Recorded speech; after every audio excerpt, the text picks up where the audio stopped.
If I may, Americans' bullshit detectors have malfunctioned. They're either tuned way too high, so they think everything is bullshit. Vaccines, bullshit, right? Like moon landing, bullshit, right? Or their bullshit detector is so low-key that they'll just take anything. I think that by kind of practicing, being able to practice, hearing a bunch of people talk, and then having someone point out bullshit when it appears, and Destiny's great at this. I think one of the reasons Destiny blows up, and one of his best quality in these things, isn't the knowledge that he brings, it's his bullshit detector. It's very on point.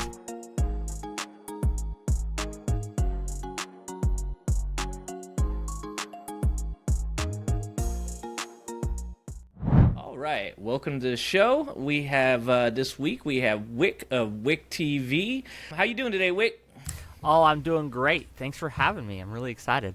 Today is a little bit different than normal. We've been lately having politicians on and kind of picking their brain on everything, but a different space that has opened up with the creation of social media and streaming content is all the independent media that has gotten started. And I think that you do something that's even a little bit different than your Brian Tyler Cohens or your David Pakmans. You are doing a lot with debates and open speech, and that is incredibly interesting.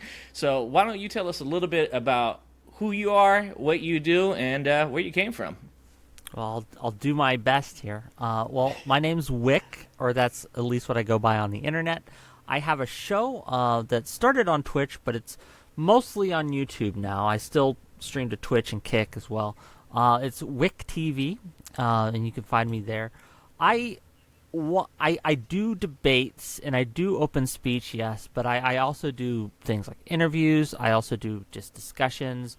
I don't really do reactions and things like that, but basically what I do is I try to get interesting people in a room together to talk about an interesting topic.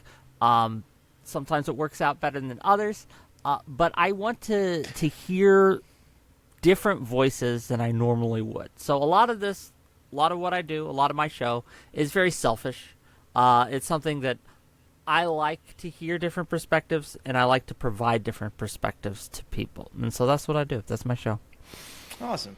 And you know, I like to hear that about that you do what you like to do, because that's a big part of what I'm doing on my channel, you know, is that it's about what you love instead of being about money or being about status. You know, it's the money's more or nice less too. Yeah. But yeah. I would like to get some of it, but currently we're in the this is really a passion project portion of time. You said you started on Twitch. Now, Twitch, as far as like the history of kind of the debates and stuff like that, kind of important, right? Like is that where most of these debate type of things started? I know that Destiny at one point or another was removed from the platform, but he was big on that platform for a while, right? Is that where all this kind of started? Well, I'm not sure originally, but this is how I found out about it. So I can only speak like from when I entered the scene, and I haven't been there long. I haven't been doing this very long as compared to a lot of people. It's been about 2 years now, I think. Okay. Originally, I was listening to some music, and at the time, I was doing other things, so you kind of let the YouTube algorithm take you where it wants to take you with the up next and things like that.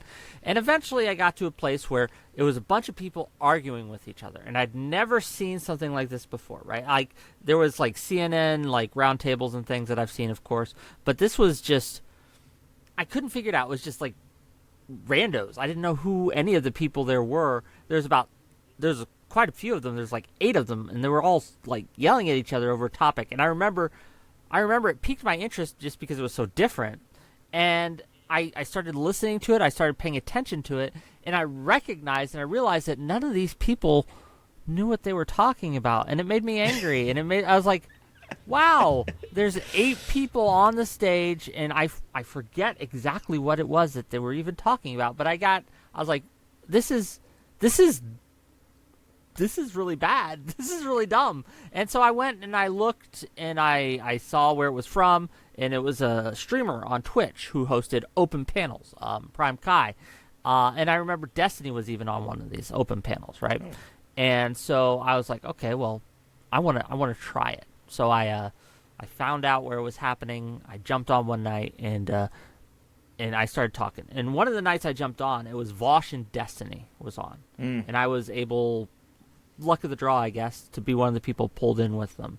And they were talking about the 2000 elections, on whether or not Bush was a fascist and things like that. And there was some arguments back and forth there. But I got involved in that, and that's kind of how I originally got with the people who were big in this scene, and just went from there. So Yeah, and that kind of, you said about 2 years ago, that's about when it blew up, right? Like, I mean, it's kind of gotten bigger and bigger, and recently actually, it's gotten smaller on Twitch specifically. It before I had come on during COVID and things like that. Again, I was coming in on the tail end of that, right? But during the lockdown time and even before that, Twitch was pretty huge numbers wise. Not a lot of people did live streaming on YouTube. That's since changed and switched, at least as I've observed, where it's much more on YouTube now and much less on Twitch. But yeah, that's how it goes. So do you think that that has anything to do with censorship? Do you think that maybe a platform like YouTube is for one, a little more open than people think? I hear a lot about, right wing getting, banned for this, banned for that. I've actually been banned once because of my content can be considered bullying and harassing for making fun of people's political beliefs. And so I did get my channel back after a long conversation with, multiple reps at YouTube. But it does seem, at least, from an outside point of view, someone who does not have, I think I have 20 or 30 followers on Twitch, it does seem like they're a little more hyper-focused on some of the things, and I could be incorrect about that. Do you think that has anything to do with it switching over to YouTube, or do you think that's just like the new thing? No, it absolutely has a major impact. One of the things that Twitch does that YouTube doesn't, censorship-wise, is if Twitch bans you, no one else can have you on Twitch. That's not the case with YouTube. If you get banned from YouTube, people can still stream with you on YouTube. You can't host it, obviously, but say you and I, right? Say you were banned. I couldn't stream this on Twitch, our conversation, because they would ban me too. But I could stream it on YouTube. So when Destiny got banned from Twitch, a lot of that just stopped. Oh, right? Okay. And then you had other big people get banned from Twitch, right? Especially on the right. And so that kind of lost, especially if you have an open space where you have a cross-ideological space where you have people from left and right on. If suddenly you only have access to one side, it loses its charm, right? It loses what you're there for. And so a lot of content on Twitch just kind of started switching to YouTube and to Kick. Also, just in general, Twitch's moderation is more arbitrary than YouTube's is. On YouTube, it's still arbitrary to an extent, and it's still not good. YouTube absolutely has problems with demonetization, with things like that. But on Twitch, it seems much more hit or miss. Like on YouTube, they'll get you whether you're big or small. But on Twitch, if you're a bigger creator, you tend to get away with things, and then smaller creators try to imitate that, and they get smacked with the moderation. So yes, one of the reasons Twitch is, I think, dying is because of that kind of moderation. It's just killing the platform. A little art imitating life there with the little guy trying to do the things the big guys get away with. That's pretty funny. Yeah. And the little guy always getting the short end of that stick. I think what you're doing with debates and all that stuff is really opening it up to conversations that potentially have that aha moment where somebody is talking about something like internet security, or and you wouldn't think, oh, this guy that has no education, this might have an actual opinion that matters. And then you see something like that and you go, wow, okay. Now, mind you, maybe 97% of what else that person says is misinformation, or it doesn't really have any part of the conversation that matters. But it's important for us to be open to those things. So I really enjoy watching your content and seeing these conversations. What do you think the premise of these conversations is? What do you think the goal is in mind for your conversations? What do you hope to accomplish? Well, it really depends on the show. So in general, I'll just talk as general as I can here. One of the reasons I do it the way I do is because I'm a big believer in everyone getting a voice, no matter how big or how small, no matter how wild that they may seem. And I think everyone's opinions deserve to be heard. Now, that said, if you come on my show and you give an opinion that's just crazy, I don't stop people from calling your opinion crazy, right? I don't stop people from mocking you, making fun of you, right? Because I think that a good idea should be able to withstand even acidic criticism. Now, I'll stop them from calling you slurs or things like that, right? There's obviously lines, but your idea itself, if it's really bad, it will get exposed. Have you heard of Mills Trident before? Do you know what that is? No, that doesn't. Okay. So Mills, and I promise this relates. Just give me a minute. Mills Trident is the concept by John Stuart Mill, who wrote on liberty. He wrote a bunch of treatises back in the 1800s, I believe, on freedom of speech and things like that. It was kind of like the concept that there are three possibilities whenever you have an idea or make a statement or say anything, right? There are three possibilities. One, you're 100% correct. 100% of what you said was correct, right? In which case, it's good that people will challenge it, because then it could be shown to be 100% correct and right? You'll be able to see why it's right in a lot of ways. The second possibility, the most likely possibility, this is what happens mostly, is you're somewhat right and you're somewhat wrong. And in that case, it's good that your opinion's challenged, because that way we can figure out what the right parts are and then discard what's wrong. Okay? And the third possibility, which sometimes happens to the best of us, you're just wrong. 100%. In which case, it's still good to have your opinions challenged, because obviously they're wrong. So in every single case, right, even if you're 100% correct in your opinion, you want challenge to it. You want people to be able to come up and fight against it. One of the problems that the left has, and the left has had this for a long, long time, is we have decided that there are certain topics, there are certain ideas that we have that should never be challenged, that are just true. You should never, ever let them be challenged. And I think that this has made us weaker. It has made us more susceptible to bad actors such as Trump, such as MAGA Republicans. Because one of the reasons that Trump had so much success that he did back in the 2014, 15, 16 era was because when it's very important when someone says that racism is good, that you be able to challenge that you be able to successfully debunk that. But we stopped being able to, because racism is bad was a sacred idea that could never be challenged, that we would never talk about. That's just known. And if you don't think so, you're a bad person. And you're a bad, we're going to just kick you out of everywhere. And so, again, we stopped being able to answer different questions, right? Answer stuff that we really should have an answer for. So one of the reasons I do my show like I do, one of the reasons I have my show set up like I do, where even I allow crazy topics that seem like something that you should never talk about, is because I want people to be able to watch this, so that when they're at the Thanksgiving dinner at their table with their crazy uncle or crazy aunt who's making all these crazy claims, right? They need to be able to answer, right, some of that.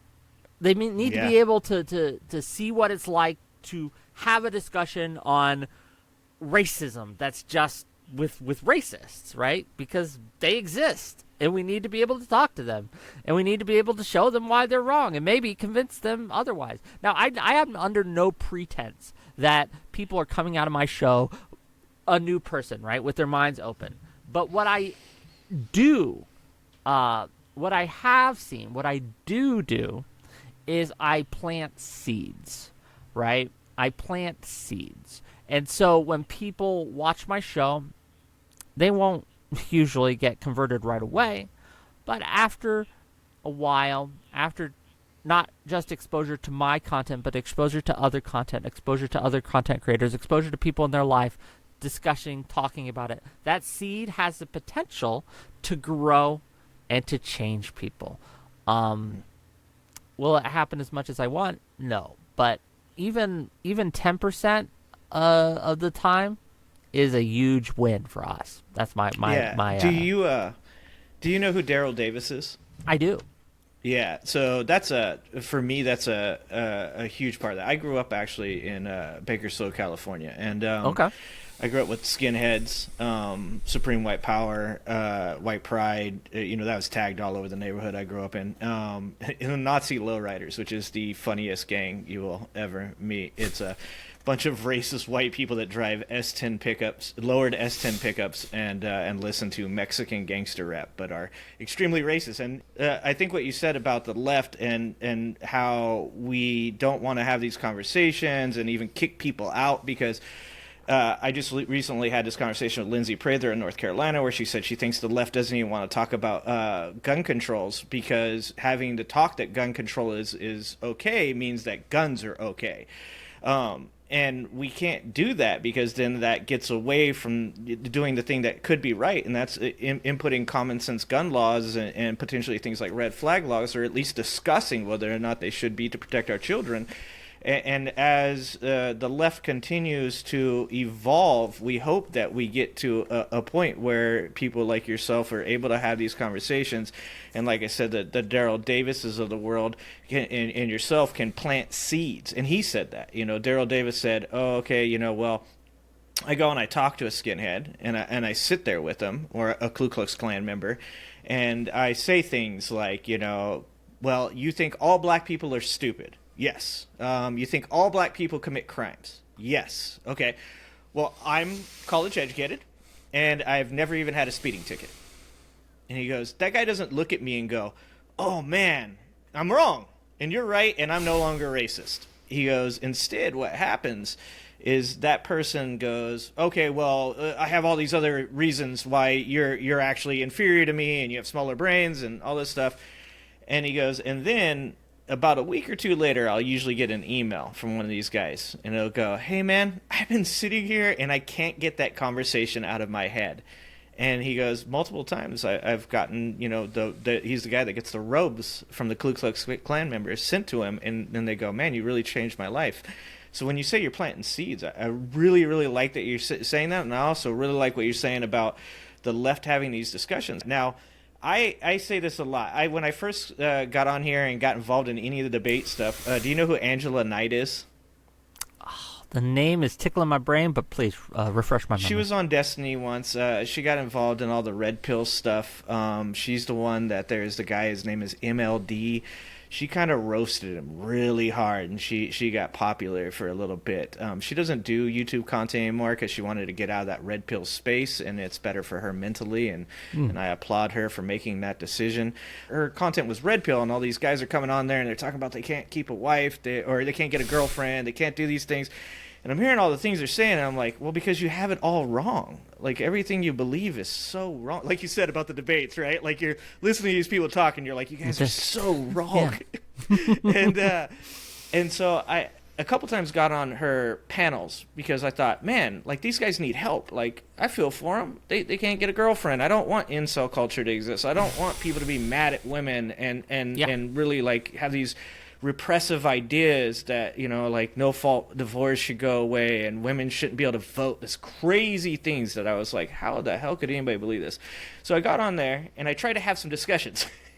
Now, first of all, I don't do well in I like this, like me and you talking. Sure. I don't like 6 people on a panel all yelling at each other because I don't feel like. I feel like a lot of people don't. It's a very different experience. But go on, please. Yeah. And so I got on there, and I would mostly just sit there and wait for my turn to talk, and never really get a chance. And then eventually, I get to come in with my wisdom, and kind of say, hey, when most relationships are built on communication, and guess what? Not every day is a great fucking day, and you're gonna have times where your wife hates you and you hate your wife, and you're gonna have to get together and you're gonna have to talk about this and have conversations.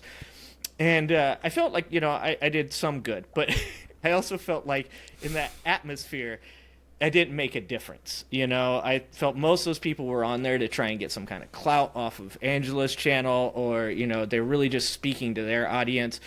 Do you feel like there's some place for you where, like you said, you do interviews and stuff that's a little more helpful, like having one-on-one conversations with people that may differ in opinion with you than something like debate? Do you think debate's helpful, or do you think conversations are better? Yes.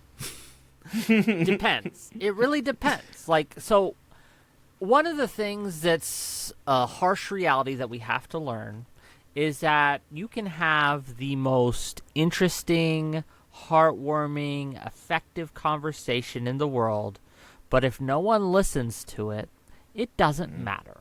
It just doesn't. Okay? So as someone who does want to reach a large audience, you have to do things that people will tune into. Okay?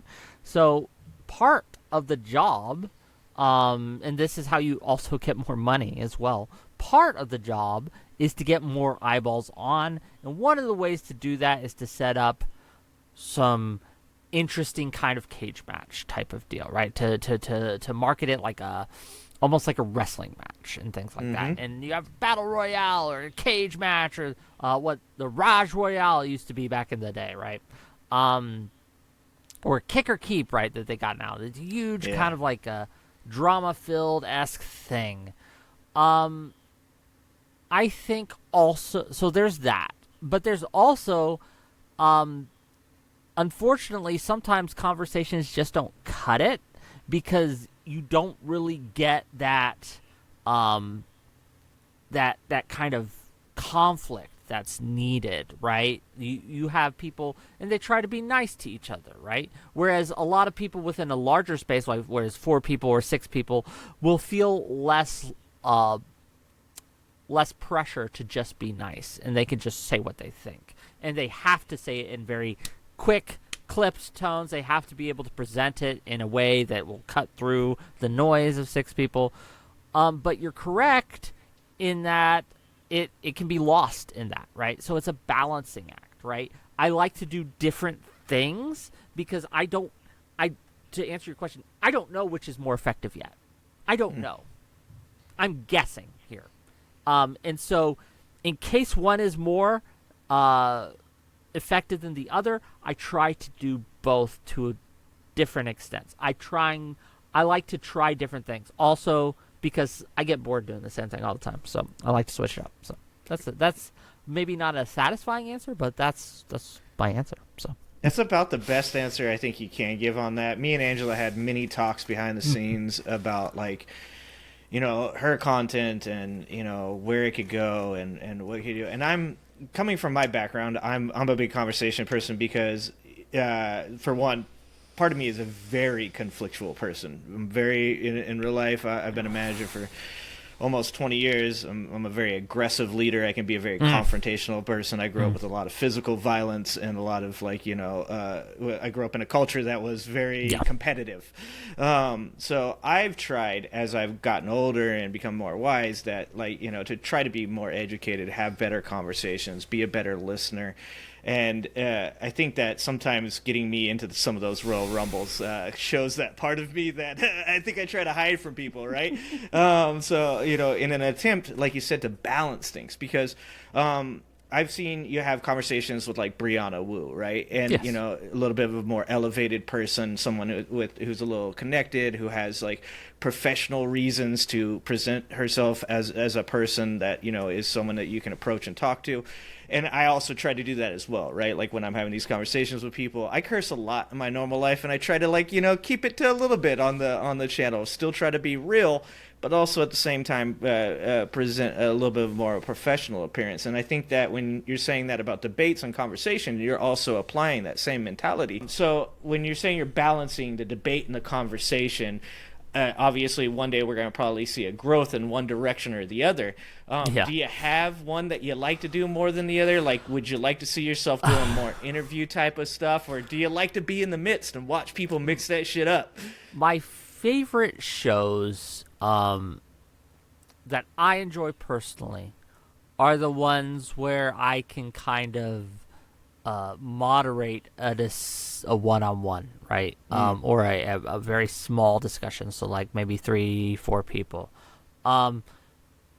The reason I enjoy that is because I can listen to both sides, right? Have very strong well, I did a show recently with, I don't know if you know who this is, Christina Warren. She's got a YouTube channel called GitHub, where she does the download, Film Girl on Twitter. Her and I had no opinion on, the Substacker. He's a big economist. We talked about the TikTok ban.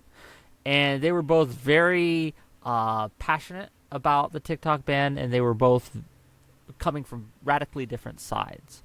I myself was torn, and I still am, on whether or not to support the TikTok ban. There are, I think, reasonable arguments for both sides. Being able to simply let them take the stage and to facilitate them being able to have an interesting conversation, where my role in that is to ask pointed questions to both sides, to break up loops if they get caught in like a conversational like Ouroboros there, and which happens, and also to make sure that if we stray too far off topic, that I can bring it back to the topic at hand. Also, I get to ask questions that I just want to know, right? Like, I just want to know what Christina Warren means when she says something, or to clarify something that may be confusing from no opinion, right? So that is my preferred show, right? Now, that relies on people being able to be strong interlocutors, to be able to have very well thought out and strong arguments. That doesn't always happen. A lot of times in these things, I find myself having to kind of put the thumb on the scale, one side or the other, just to have a good conversation, because one person is much different energy levels than the other, or one person is just came in unprepared, and that's frustrating. And in order to get a more honest kind of representation of what they have to say, sometimes I have to jump in and be like, steelman it a bit. But yeah, so the format, to answer your question, that I would like to do the most going forward is that either very small group discussions where you have very strong opinions on all sides, but it's not blood sports either, right? It's not just, and your mom smells, and that kind of thing. So yeah, so more like a moderator type of thing, like a judge. Yeah. Yes. Yes. Yeah, and I think that's great. Get paid to judge people. I don't just judge them on my free time. I get paid to. I think me and you are on the same tilt there. I like to talk a little bit more. But I love what you're saying about asking the questions thing, because that is, I think when Rogan first blew up as a podcaster, that was the thing that appealed to specifically people like myself, but a lot of people, was that he was just asking questions that we wanted to ask. Like, you had a guy, I actually went and watched Brian Cox give a lecture, the physicist, that I found Brian Cox from the Joe Rogan podcast, and I got to go watch him do a lecture, but I would never have seen him if it wasn't for the gravity of the pull of Joe Rogan's podcast, Watching Joe Rogan talk to a physicist and go, well, can stars do this? Can we make a lightsaber? What about this movie I saw? This, asking, to be honest, pretty stupid questions, but ones that were like pertinent to things that like I'm interested in, and that kind of built me educationally towards asking better questions. And wanting to be more involved with this type of thing. So when you say that you get to sit in the middle in the TikTok thing, I'm right there with you, right? Like I tend to be on the side of national security is really important. This is obviously a Chinese company, and the Chinese are huge in cyber warfare, and to be honest, in my opinion, they're much further ahead and better equipped than we are to be fighting that, because we spend so much time fighting amongst ourselves about privacy and stuff, which is really, really important. But we're opening ourselves up to these foreign adversaries or competitors. I call them competitors, foreign competitors that can use something like TikTok to get a leg up on us. But on the other side of it, there's the freedom of speech, and there's the rights to taking away a company. At what point do you get to just like tell any company that they can't exist here, or they can't sell their product here? And that's, I'm with you. I want to sit right in the middle of those two people and go, hold on, I think this, what do you think? Hold on, I think this, what do you think?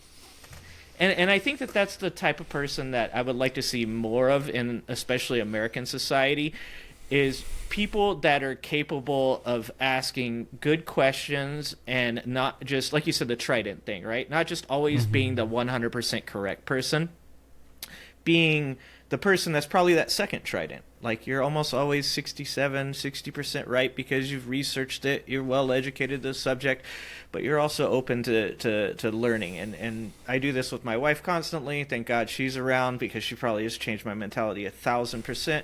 But while talking to her, I'll watch her facial features. And if she gives me the I go, uh-oh, am I wrong about that? Did I research that? Do I know that? Did I just quote the correct source for that? And I should go look that up again. And I think that's really missing from our society, and platforms like yours may actually add to the ability for people to watch that, hear people debate things, see people maybe in real time look at another person and go, you might be right. So I would like to see maybe debates go a little bit more that route, right? Yeah, I think one of the things that I'd, if I may, Americans bullshit detectors have malfunctioned. Okay, they're either tuned way too high, so they think everything is bullshit, right? Vaccines bullshit, right? Like moon landing bullshit, right? Or their bullshit detector is so low key that they'll just take anything. Oh, really? You really didn't think that? Oh, okay, that makes sense, right? I think that by kind of being able to practice, hearing a bunch of people talk, and then having someone point out bullshit when it appears, and Destiny's great at this. I think one of the reasons Destiny blows up, and one of his best quality in these things, isn't the knowledge that he brings, it's his bullshit detector. It's very on point. He's able to, and he doesn't always get it right, but usually does. And he's like, that's bullshit, right? And I want more people to be able to recognize, right, truth from lies. And they may not know why, right? They may have to, it's the start of the journey, it's not the end of the journey. But yes, I think having these discussions and being able to sit in there and go through and talking with people, yeah, it'll improve that. But we'll see. We're working towards it, right? We're trying. Yeah. So with that being said, as far as like Destiny being a huge part, obviously we also have Vosh, we have Hasanabi, Keffels is bigger. Like there's a lot of people that you probably know a lot more than I do. But who do you think, like, does Destiny influence you? I don't know if anybody wants to say nowadays that Vosh has influenced them. That's treading on some scary ground. But who do you think has influenced you in content creation and debates and interviews? Who would you say is your big influences? That's a look. It's going to sound like a cop-out answer, but it's just true. Most people in this space have influenced me to one extent or another, right? And it's there's a couple that I've interacted with more that have both positively and negatively influenced me, right? Because negative influence can sometimes be like negative, right? You can either they do something and you say, I'm never going to do that, right? I'm never going to act like that person does. I'm never going to be that person. There's been a few like that. I guess to name some names, I think that for one of my biggest positive influences in this space is actually Not So Erudite. I don't know if you know her, but I've worked with her quite a bit. Prime Kai is another mostly positive influence. He's how I got my start. He's the person, like, when I originally started, I wanted to do what he did, right? And he would have the big panels, he would have the big shows, get a lot of different people on, and have kind of more of a blood sportsy kind of deal than I was going for. But I wanted to, a lot of the ways that I interact in this space are still due to how I came into this space and how he kind of set things up. I've changed a lot since then, but there's still those echoes. When it comes to negative influences, there's a couple. President Sunday is a huge negative influence, right? He's someone that I see. He gets success in a way because he does get money, right? Like, you can't deny that. But it's like the evil version of what I want to do. It's the finding out, finding a contentious topic, and then inserting yourself, finding out which way the wind's blowing, and then just going whatever way is going to make you the most money. A lot of people do that, right? That is, unfortunately, sometimes the incentive structures in this space set it up that you'll have to do that. There's other, like, drama farmer channels, right? And there's tons of those where that's another trap that that has negative influence me that I don't want to fall in. I remember I initially did for a time. I fell into a crowd where that was the drama. They wanted to see the fight. They didn't care what it was about or who won. They just wanted the claws out and people to go wild.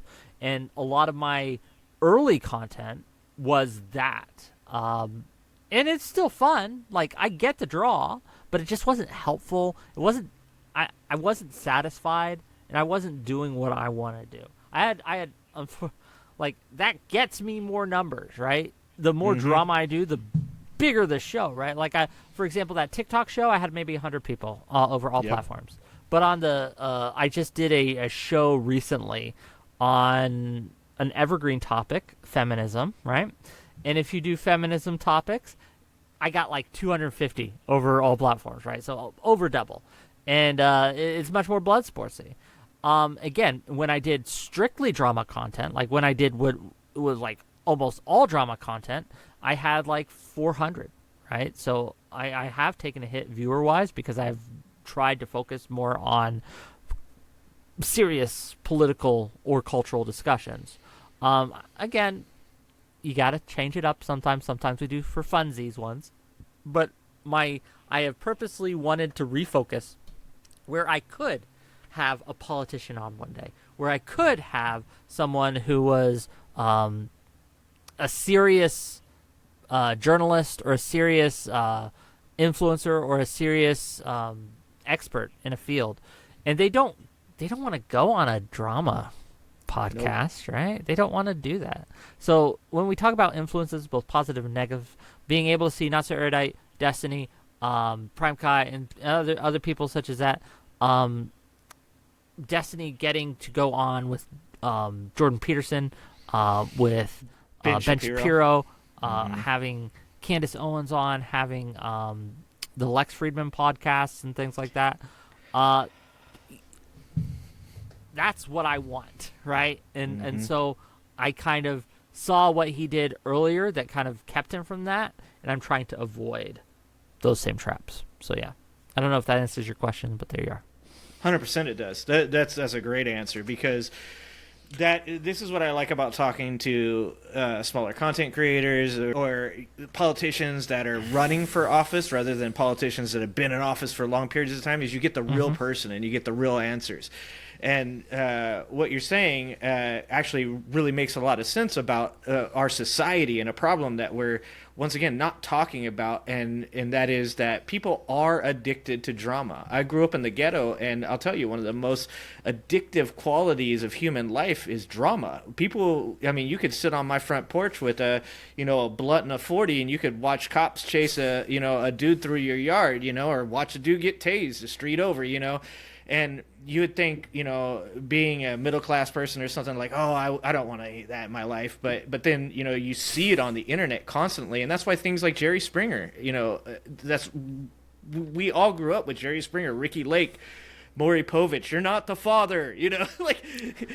They freak out and do their thing. Yeah. And it's all fun. It's fun, right? And I can't deny it. Sometimes it's fun, right? Mm-hmm. But the problem is, the incentive structures of the space, as well as people just having this kind of gluttonous appetite for it. That's what makes it a problem. And it's become a problem in serious discussions as well, is because people they want a good story more than they want a good truth, right? They want a good story. They want something that's funny to believe, right? They'll believe whatever is most entertaining to them, and they'll push for it too, right? They'll think, wouldn't it be funny if X and Y happened? And you got these little gremlins behind the scenes who will go to different content creators, the communities they're part of, and try to stir things, right? To stir things up. I know that there are. I don't know if you know who I'm Really Important is. No, I don't think so. Okay. Well, there's a few, like, he had a few Congress members on recently, right? Oh. But he, I think Rokana, and there was another one he had on, that the name is escaping me right now. But regardless, so, one of the reasons, like, he doesn't announce things ahead of time is because when he does, there will be people who will go and try to get that canceled. Who will go and try to get it to not happen anymore. And it happens to all of us. Like, if I announce, hey, I'm going to have this big person on my show, I know that if I do that too much in advance, that people will try to go into this person's mentions, go into this person's Twitter DMs or whatever, and try to convince them either to cancel with me because they think it'd be funny for me to lose my thing, or they'll try to, like, set the stage in a weird, like, oh, did you hear what Wick said about this? Oh, you should probably fight him on this, right? Like, that kind of deal, like little gremlins. And they'll do this, and they do this all the time, both to big people and small people. And it's just because they want to see a fight. They want to see it. It's funny to them. And that's a huge problem in this space. So. Yeah, and I call that in our current political atmosphere, when you have Trump versus Biden, you have Trump, who's very bombastic, very hyperbolic, and then you have Biden, who's just kind of doing his job, and he has a lot of legislation that he can stand on: the Infrastructure Act, the American Recovery Act, the CHIPS Act, the bipartisan gun, and on and on and on and on. And I call that symbolism over substance. And that is that people nowadays, and like I said, a lot of my backgrounds allows me to see this. My bullshit detector in that area is really good, right? I grew up with con men and hustlers. And so I call it symbolism over substance. And that is that people want a leader that stands up there and says, the world is going to shit and you need me. And when you don't have that, and instead you have a guy that behind the scenes is putting in things like the CHIPS Act, which is going to lead to most likely the most important piece of legislation that we've had in the past decade, because it's going to lead towards the next industrial revolution, which is AI. Bringing microchip production and semiconductor production back to America is huge. And not to mention, getting us out of the Taiwan-China conflict and not being involved in yet another proxy war.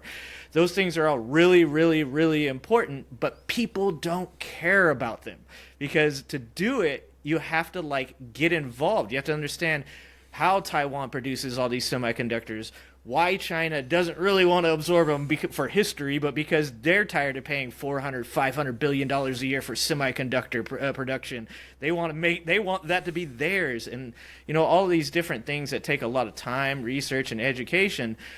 People want to see fireworks and anger. And as you said about President Sunday, and this is something I pointed out to people that are a little more on the conspiracy-minded side lately, is they go, you listen to mainstream media. First of all, I don't watch Fox News. I watch Wick, okay? I don't watch Fox News. I don't watch CNN. One day, but go on, yeah. Yeah, right? We're fighting for it. But in watching, the only time I ever watch it is generally for like clips from my show or for some research and stuff like that. I do want to know what they're saying because people have this idea, like you said, one or the other. Everything mainstream says is bad or everything mainstream is right. I'm more down the middle of you got to know what bullshit is bullshit and kind of sift through it, watch both sides, get an idea for it. But I think when you talk about dissenting opinion, one of the things that the conspiracy-minded people don't get is that there's big money now in being a dissenter, in being that conspiracy person. A hater. Yeah. Yeah. Oh, hater money's big right now. And to touch on this, right? It's really easy to gain a following based on hate, right? If you pick a fight with the right person, you will gain their haters they will champion you and they will push you up. And there are creators who do that. Keffels did this for a while, right? She would pick a fight. She picked a fight famously with Destiny, right? And claimed that it was her that got him deplatformed from Twitch and things. She gained a huge boost from that. Huge boost of all the Destiny haters who had been taking shots. They came and they lifted her up, right? Yeah, there are people who are really good at, again, which way is the wind blowing, and then being able to make a good financial decision for their channel. Not based on the truth of the matter, but, what's happening. So yeah.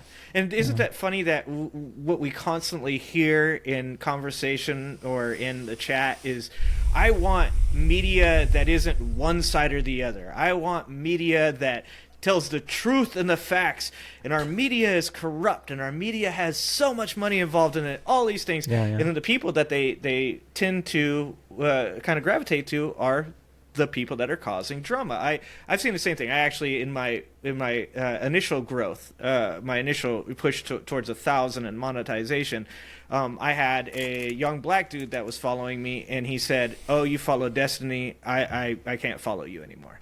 And I go, okay, well, that's important to me, right? Like somebody that likes what I say is saying to me, hey, this person's racist. And that's what he had said. And I said, also, at the same time, being from my background, it's actually very important to me. So I went to Destiny's chat, actually. And I went in there and I go, hey, man, anybody in here want to talk to me about this? Anybody want to respond to allegations that he's racist? And a bunch of people pointed me towards what they called the N-word document or something like that, right? And they were actually defending Destiny. They weren't trying to call him out. They were like, this is what it's about. You want to see the information? Here it is. And I went and I looked it up. And being that I'm a path to redemption type of person, I needed that path to redemption or else I wouldn't be here today. Yep. I looked at it and I said, this isn't, I grew up with real racism. I grew up with skinheads. I played football with a guy that had a swastika from his nipples to his belly button, and I know what racism looks like. And I also know what bad decisions or being triggered looks like. And in looking at those conversations in that document, I was like, okay, I can understand why some people take this the way they do, and they have the right to do that. I go, but I also see who he is as a person now. I see where he's going, and I want to give a path to redemption to this guy because I didn't know really who he was at the time. I think I just shared a clip of him on the Whatever podcast, and that's what triggered this person. And I said, I'm going to take the opinion that I'm not going to push his content until I know more about his content and who he is as a person. But at the same time, I'm not going to prejudge his content and say, and people say that's what they want. But really, if what you're saying is correct, if I wanted to take the cheap route, the best route would have been to go, yeah, F this guy, and let's draw in the 200,000 people that hate Destiny. There's benefits to both. In all honesty, there's benefits to both. That's why, again, one thing some people will do, and I've seen this happen over and over again, is I'll use President Sunday as another example, just because this was a recent thing that happened that I observed. they'll still watch these communities that they hate, that they have a huge hate following. Mm-hmm. And a creator will have a falling out with that community, or they'll be in a fight. Like someone will fight either Destiny or one of his orbiters or someone in that community, right? They'll have a fight and they'll get BTFO'd, they'll get destroyed, right? They'll get defeated, and they'll separate and sulk, right? A lot of creators will go in and befriend that person that just lost and cultivate this kind of anti-base even further, right? So they'll go in and they'll kind of gas them up a little bit, like, oh, man, that wasn't fair what happened to you. I know we have disagreements too, but man, did you see how they treated you? That was so bad, right? And that gives twofold benefit. One, that person will then be like, oh, when I was down and out, this person treated me nice, so they must be a nice person, and they'll go spread that word. And the second thing is that they have kind of been inoculated against any kind of reparations with the initial person that they were fighting with, right? And it walls us off. I wanted also to, speaking of racism, right? Speaking of people making accusations of other people being racist, I had an incident a couple days ago, right, which kind of blew up a little bit.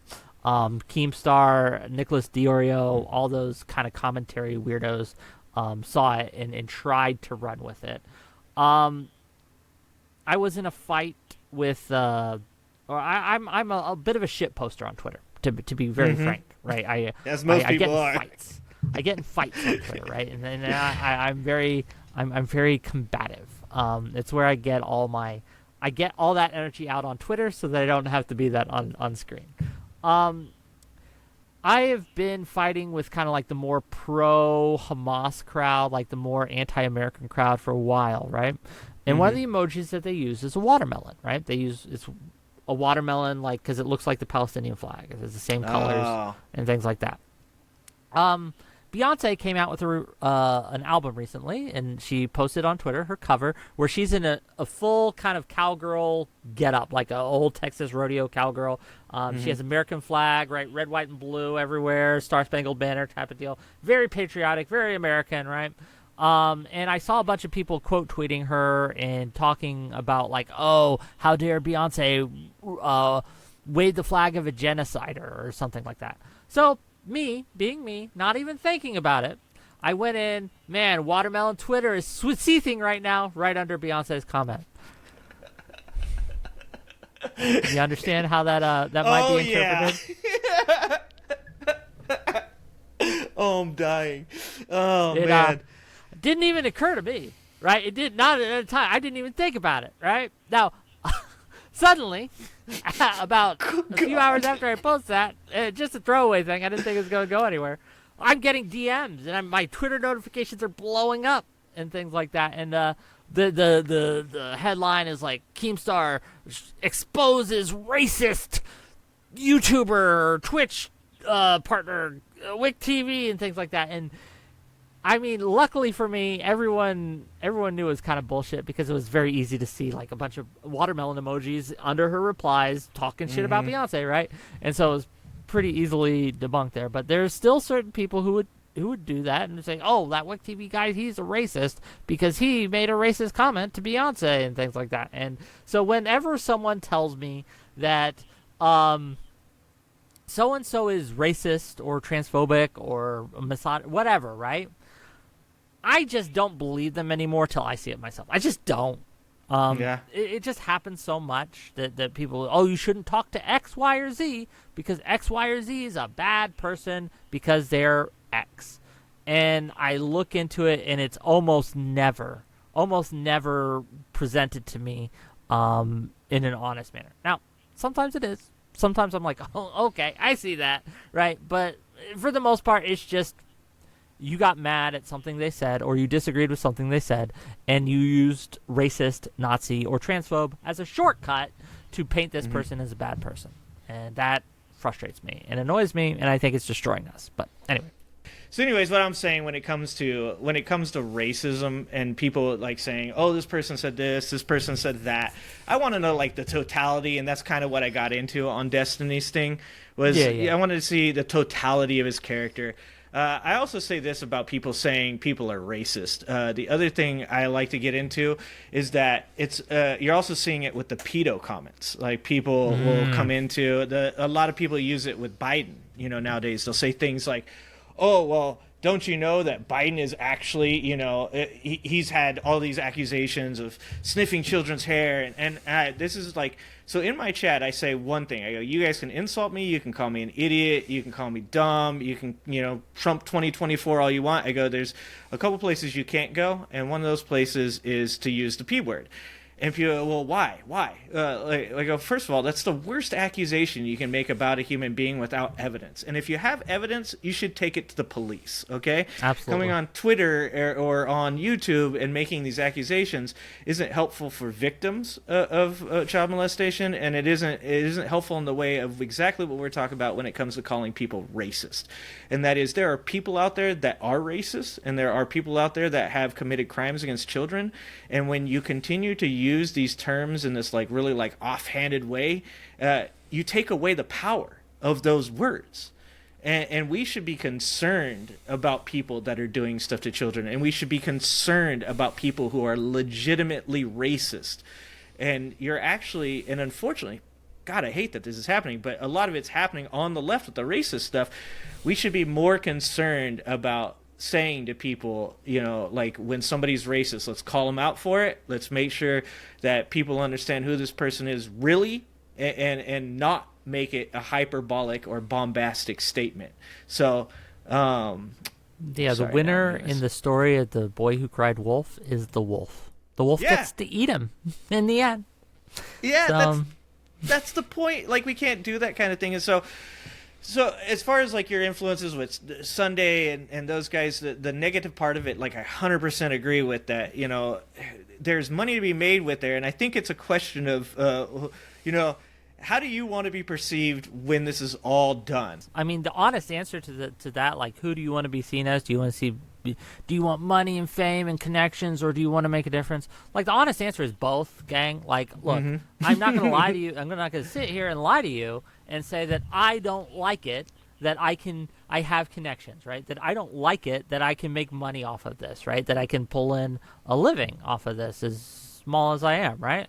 That said, there are lines, there are things that even though it would make me more money, that I would grow faster, right? That I don't want to do, that I will not do. There are certain things that if I threw certain people under the bus, right? Like, I would gain a following, right? I would gain a lot more donations and things like that. But I won't do that. That would be wrong to do. One of the things I promise my audience, one of the things that I promise everyone, like, I can't promise you I'm always going to be right. I just can't. I'm going to be wrong. I'm going to be wrong sometimes a lot. And on some, I'm going to be repeatedly wrong on some subjects. I can't promise you that. But what I can promise you is that I'll always be honest with you, and I'll always be genuine with you. Like, so what I will say to you, right, when I'm not steel manning, or you always get the real me, right? You'll always get that. But yeah, if you're coming here looking for 100% correct opinions, 100% of the time, it's not what we offer. Yeah, and it's okay to. So this is something I say about Joe Biden when on the left, when people talk about, oh, he's so old. It's like the only talking point, right? He's old. And we on the left, we end up with people that don't want to admit that he's old because they're afraid. Oh, well, if I admit he's old, then I'm giving him ammo. Exactly. You're arming the opposition or whatever. So yeah, and even like Jon Stewart recently got in trouble for, his return to the Daily Show, where he said, hey, you've got Trump, who's a crazy, treasonous moron, and then you've got Joe Biden, who's old and possibly has dementia. And people are like, don't say he possibly has dementia. And obviously I'm paraphrasing, is much longer, Absolutely. But the gist of it is the same. And I think that when you're dishonest about the fact that you have motives other than really good, positive, I'm just here to help, you're 100% misleading people. I think what you're saying about, do I want to make money off of this? 100% I do. That's good that you can say that. That's good that you can speak to that, because once again, when I'm talking about Joe Biden, if I want to talk about how good of a president Joe Biden has been based off of his legislation, then I also have to admit that Joe Biden is 82 years old. Because I should be able to say he's 82, but look, how much legislation has this 82-year-old pushed through, and how much has this bombastic, hyperbolic, crazy, possibly treasonous person done? Let's compare legislation to legislation, and let's realize that I'm not voting for a person or a figurehead. I'm voting for what they do. And part of that is admitting this guy is old. Yeah, I don't care that he's old. He could be 90 as long as he's pushing through pieces of legislation like the CHIPS Act. I don't care, because that's not what a leader's job is. It's not to be young and good at giving speeches and stuff. It's about managing. Like that, I've been in management for 20 years. I put people in positions to get things done. I don't care if they're funny. I don't care if they talk really well. I have people that are on the spectrum, that work for me. They're not the most vocal people. My son is on the spectrum as well. He's an Aspie. And they're not the most vocal people. They don't walk around conversating with everybody. They don't have lots of jokes to say. But I'll tell you this, they get shit done every day. And that's what I want in a leader, is somebody that's going to lead us to success. So when we talk about our channels and where we're going with our channels, anybody that would be offended by you saying, well, yeah, I'd like to also make some money off of this, is being dishonest to themselves. Right? Yeah, I'm 100% with you on this. The mistake we make so much is we are so scared of helping the opposition just by admitting facts, right? But I think, in my opinion, it helps them more when you obfuscate or refuse to do that, because one of the reasons I'm on the left is because the left is honest. That's, unfortunately, we're in a fight right now. And I tell everyone, right now, the right lost its fight. The right's moderates and extremists had a contention. The extremists won. They just won. Right moderates have almost no power anymore. Unfortunately, they have a little bit. They still exercise a little influence, but they're the Mitt Romneys and things like that. They're been sidetracked. Okay. The left is currently having its fight, right? It's still going on, not just in the halls of power, such as Congress and etc., the Senate, in governorships, local townships, and things like that, but also with their influencers and thought leaders on the left. There's a huge battle going on right now among some more moderates and the more extremists. Now, Brianna Wu is a good example of a more moderate voice on the left, right? Obviously progressive, obviously wanting things like universal health care, trans rights, etc., who's pushing for those things in a kind of more moderate direction. Then you have these extremists out there that are trying to wrest the control of the party, right? And in a lot of ways, these extremists left, a lot of them are saying don't vote in 2024, right? Don't vote. They want Biden to lose in 2024 because in their mind, if Biden loses, they'll be able to see moderation doesn't work. You liberals don't work. We need give us control, and then we will lead you to victory, because that's what the American people really want. We can't appease that. Now, first of all, I think that thinking is wrong-footed in general. I think if Biden loses, that the Democratic Party is going to tack right instead of left, because that's where the voters are, right? So I think they're wrong in that.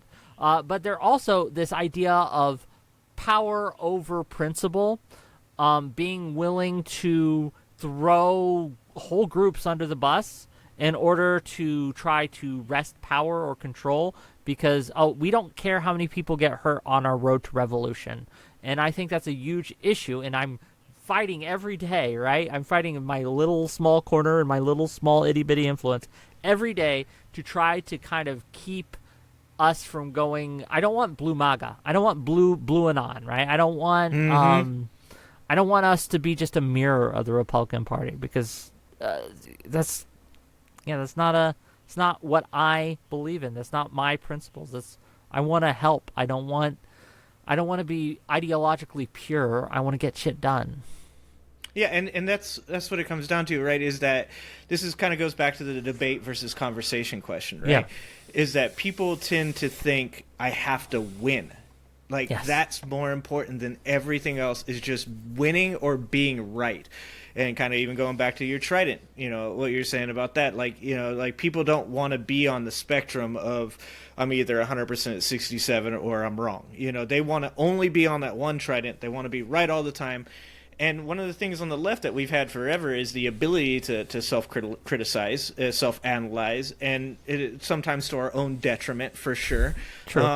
The right tends to be a little more culty in that way until recently. And like you said, right now, the right as a whole is a complete, absolute shit show.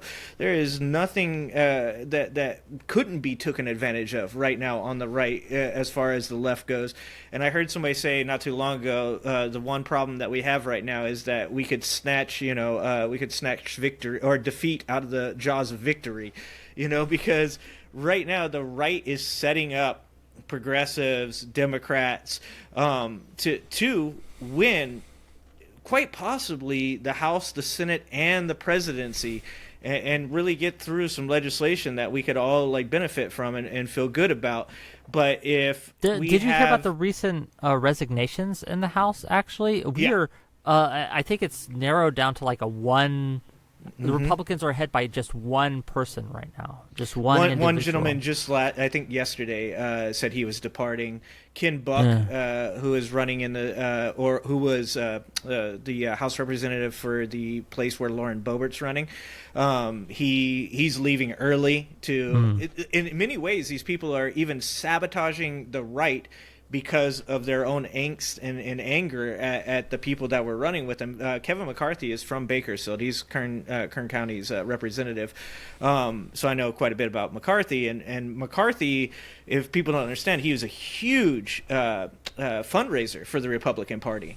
So a lot of what you're going to see now is a lot of people running against Boebert, running against the MAGA Republicans that have great funding because they pissed off the one guy that really could help the Republican Party. And so, once again, you're looking at this really awesome setup. If you're on the left, if you believe in left-leaning policies, this great setup for an attempt to make some real movement towards progressive values and equality for all and all this stuff. But that can be harmed quite a bit by the Genocide Joe movement. I don't want to be on Twitter getting blown up, but the watermelon movement. Like I said, but I think that specifically, I have friends and stuff that'll send me messages. How do you support him? Because I don't. Everybody wants to reduce conversations like Israel Hamas down to 5 words. Joe Biden bad because, or Joe Biden good because. And I'm like, there used to be a time in our culture where there were scholars that spoke to these types of things, and now everybody is the epitome of I know everything, a know-it-all, and it's good to have opinions and stuff, but it's also good to recognize that there are people that are experts in these types of situations. And you get to have an opinion. It's good to have an opinion, but you should also recognize that when somebody says, hey, this is going on over there and this is going on there, and you can say to them, oh, that's crazy, I didn't know that. It's acceptable. And what I'm saying is that we get to places like Michigan where you have the uncommitted vote. It's great, fine, you wanted to make your point, you made your point. Progressives do that with people like Marianne Williamson, right? If you're in a state that is completely, safe, like California, where that Joe Biden's going to win by a landslide, feel free to vote for Marianne Williamson if that's what you'd like to do. If you want to show protest and you want to show people, hey, Joe Biden isn't doing everything I'd like him to do, and I'd like to show other established Democrats that we're willing to do that.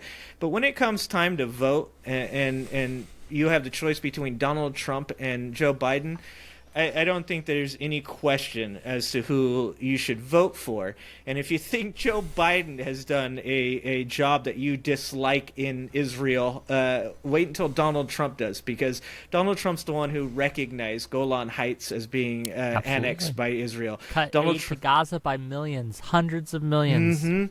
Donald Trump's also the one that moved the embassy to Jerusalem. Even when you talk about the Abraham Accords, as fluffy and sparkly as it sounds to form peace in the Middle East, you can even get into discussions about whether or not that was good, considering that Iran was never going to be okay with a bunch of Middle Eastern countries banding together. And there's just a lot to that I think that, like I said, you can't reduce down to like 5 words. Joe Biden's bad in Israel because, or Donald Trump is good because. It's a huge conversation. And on the left, if we're going to really shoot ourselves in the foot by not voting for Joe Biden in this, that is, I believe that's called cutting your nose off to spite your face. But as far as where you're going, where do you see yourself like 5 years from now? What do you want to do with this show? What do you want to accomplish? Oh man, 5 years long. These questions, right? So one of the things that you got to realize for those people watching this and thinking, oh, maybe I want to do this and things like that, there are, for most people, an expiration date on doing things like that. This isn't something that very rarely will you be successful forever. There have been people who come on, they blow up, they're good for like a few months to a year, and then for various reasons they fall off, they go away. So I'm always prepping for that eventuality. I'm always thinking, okay, I have a limited time here. That's not ideal. I don't want that to be the case. I really love what I do, but you got to recognize that this is temporary in a real way. Now, what I'm planning for and what I want to do is I want to transition from being someone who only has these kind of small shows and things like that. I want to be able, I ideally want to moderate serious political debates between senators, congressmen, right? And I want to put them in a room with normies as well, right? I would love to set up a Republican senator and a Democrat senator, and then get a couple of their constituents on either side. Like from the Democrats' side, I'd like a Republican constituent. From the Republican side, I'd like a Democrat constituent, and put them all in a room to have a conversation. That requires loads of clout, loads of viewership. I have to be on a huge level there. I have plans to get there. You make connections, right? You make connections with people like Lex Friedman, right? Who's donated to my show before. He knows who I am, right? He comes to my show very rarely, but he'll be in my chat on occasion to get into contact with politicians like Ro Khanna or something like that, to know people who know people. That's very important. Again, one of the things I'd like to do is to be able to facilitate conversations on a large stage amongst a lot of people, in a real life setting. So it's not just us talking, but I could fly you out, right? I want to be in a situation where I could fly people out and put them in a room, because even though we're face to face kind of here, it's different when you're in the room with someone.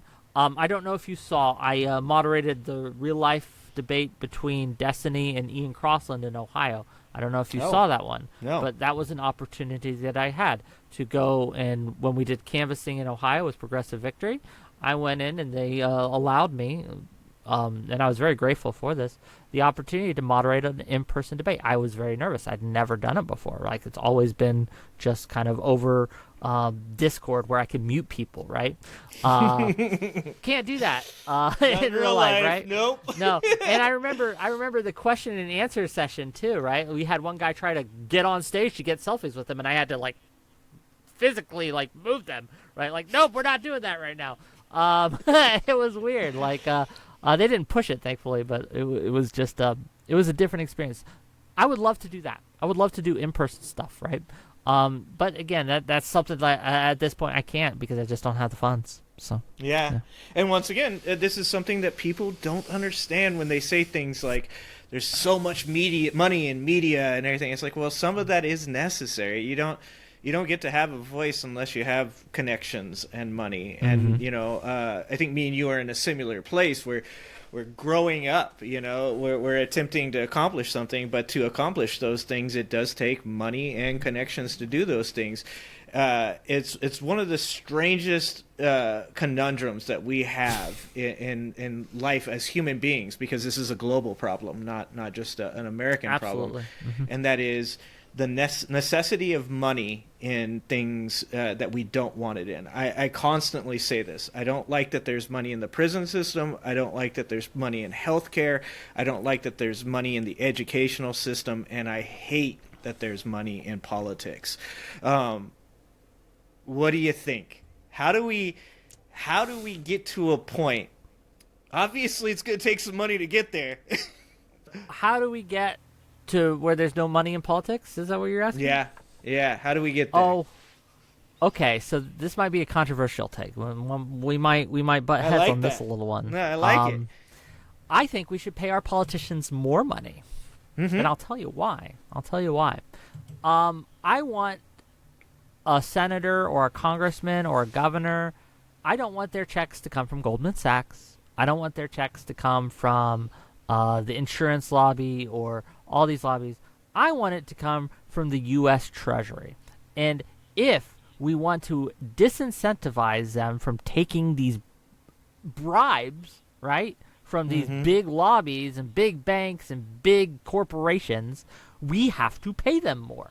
We have to make it, right, so that they are less likely, it's not impossible, right, but less likely for them to take that money. So I always advocate for our public politicians to be paid much more than they are. And people are like, oh, well, that's not going to stop them from taking money. It does disincentivize you, right? There are things where I don't, like, because I get a check, right? Because I'm not sponsored by them, but I work with Progressive Victory. That check allows me to say no to donos and things, or people who are like, I want you to do a show on this crazy drama, right? I can say no to that because I no longer need that cash, right? Because it's provided through other venues, right? Politicians don't make a lot, especially at the local level. Don't make a lot at all.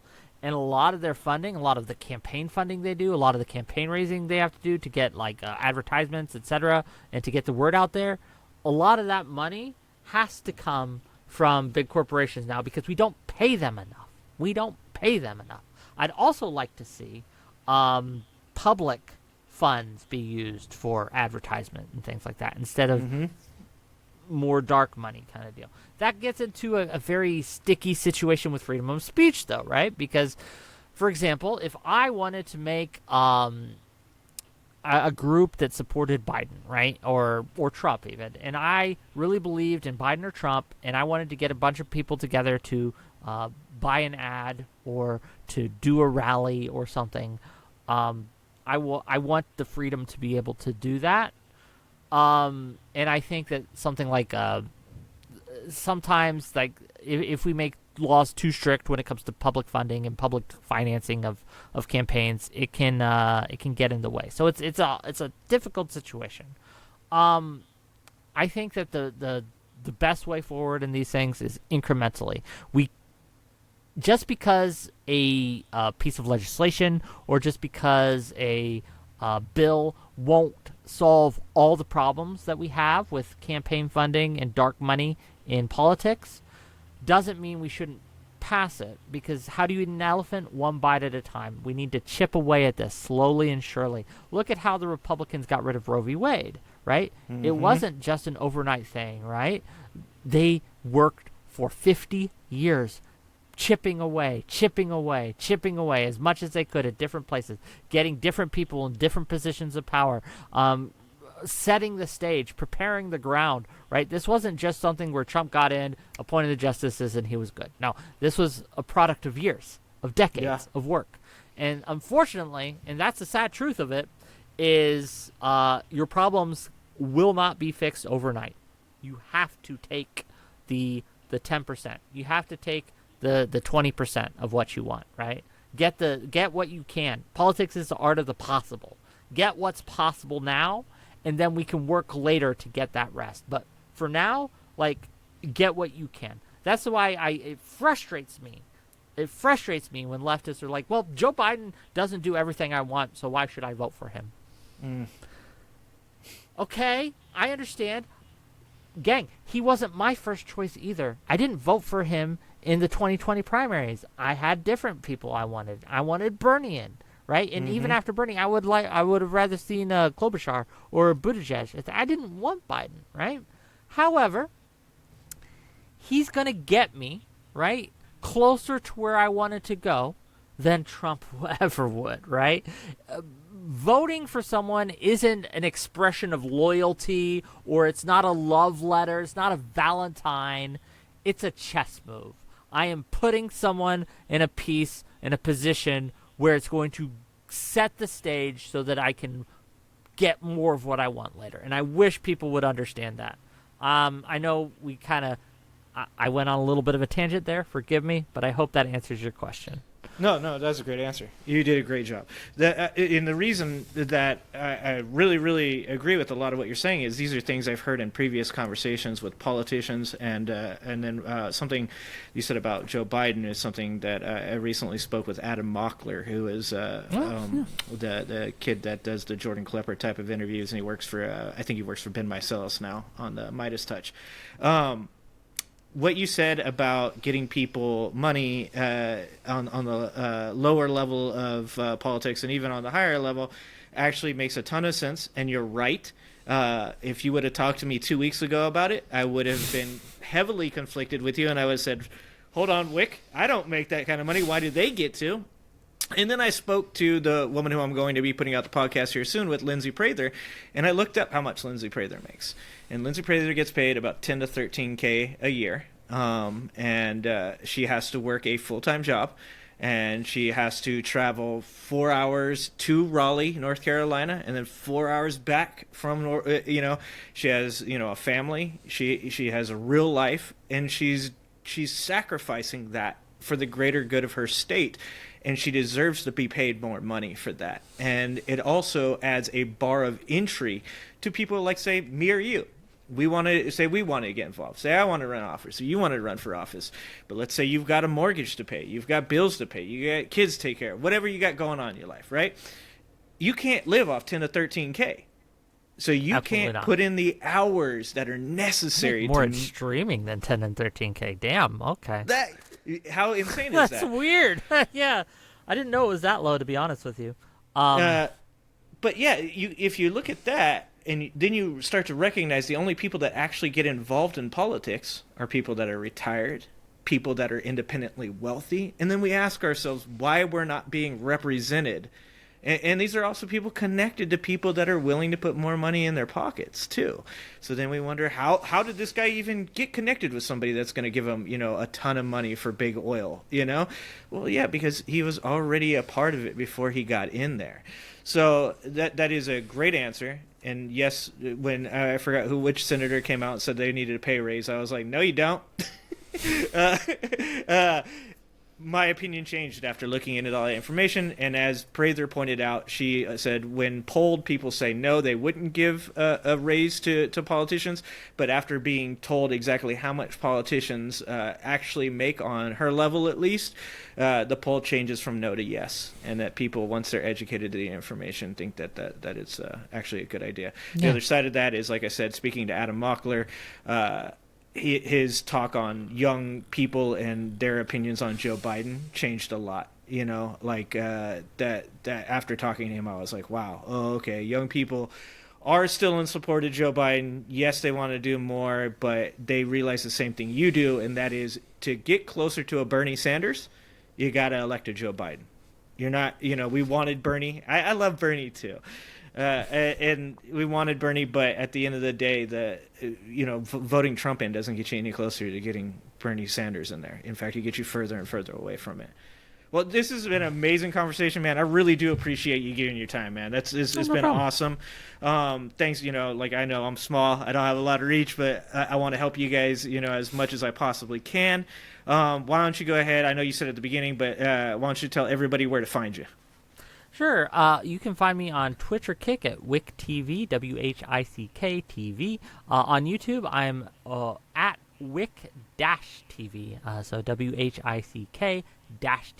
If you just Google Wick TV, you'll find me, right?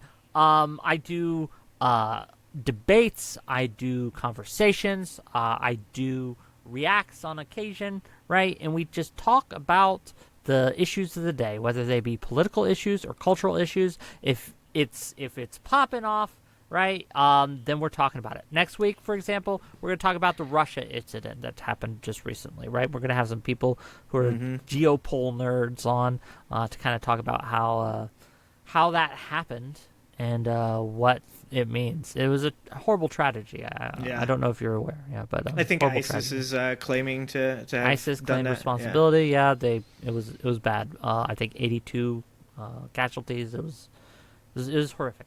But anyway, thank you for having me. Thanks for having me on.